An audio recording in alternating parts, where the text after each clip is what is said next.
अध्यात्म विज्ञान कोई धर्म या संप्रदाय नहीं है, ये स्पिरिचुअल साइंस है जो कुदरत के कानून पर आधारित है। ये विज्ञान पूरे ब्रह्मांड के सभी रहस्यों को उजागर करता है और जीवन के सभी पहलुओं को समझने के लिए एक नई दृष्टि देता है।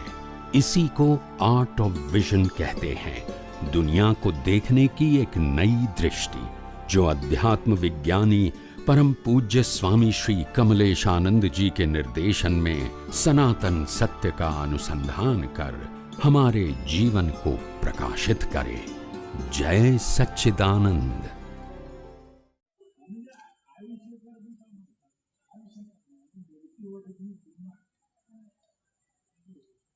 मृत्यु वखते तो वेदना नहीं होती, पर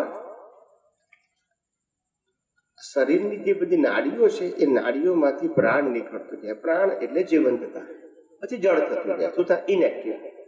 એ પ્રાણ નીકળતો જાય એટલે એને વેદના જેવું ભાસે છે।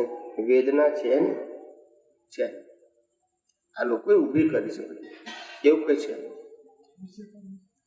બધામાંથી નીકળી જાય, ઇન્દ્રિયોમાંથી પ્રાણ નીકળી જાય, શક્તિ નીકળી જાય, બધી એક્ટિવનેસ ખલાસ થઈ જાય, પછી આત્મા બહાર નીકળી જાય એટલે આ બોડી શાંત થઈ જાય, બીજું કશું નથી। જે હલતું ચાલતું હોય, એક્ટિવ ફોર્મમાં હોય, બ્લડ સર્ક્યુલેશન, બ્રીધિંગ, આ બધું ચાલતું હોય એ ધીમે ધીમે શું થઈ જાય? બધું સ્થગિત થઈ જાય।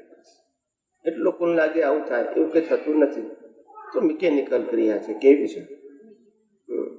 આપણે શરીર છે માન્યતા જ ખોટી છે પાયામાંથી। શું છે?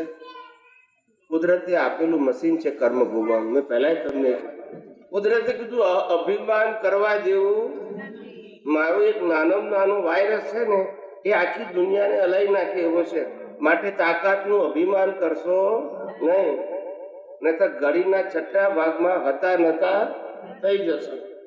માટે કુદરતને ચેલેન્જ કરવા જેવી નથી અને પ્રકૃતિની કોઈ પણ અવસ્થાનું અભિમાન ગૌરવ કરવા જેવું નથી। સામાન્ય ભાવ, તમને કુદરતે કશું આપ્યું હોય તો કશો વાંધો નહીં, જે આપ્યું છે એ જ જવાનું છે। શરીર આપ્યું તો જવાનું કે નહીં? તો શરીર સાથે જે જે વસ્તુ આપણને આપશે, વ્યક્તિ આપશે, સાધન આપશે, સંપત્તિ આપશે, પણ જવાનું કે નહીં? માટે આપ્યું છે તો જવાનું જ છે, એનો આમ શું કરો છો?